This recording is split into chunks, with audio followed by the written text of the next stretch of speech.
বন্ধুরা, আজ আমার খুব প্রিয় কবি শ্রী নির্মলেন্দু গুণের একটি কবিতা তোমাদের সামনে পাঠ করে শোনাচ্ছি।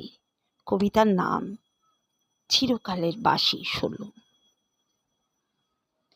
তুই ক্লান্ত কেন হোস রে আমার মন, সবে তো তোর যাত্রা হলো শুরু। এখনই মন হোস না উড়ু উড়ু, হোস না উদাস, হোস না উচাটন। যে পথখানি পাড়ি দিতে হবে সে পথে তুই পা রেখেছিস সবে। পথ চলার ক্লান্ত অনুভবে তুই ওটাই স্মরণ রাখিস অনুক্ষণ।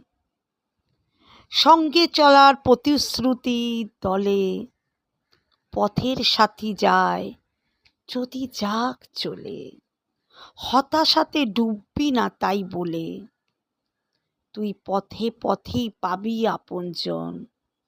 তুই পথের কবি, পথেরই রতন।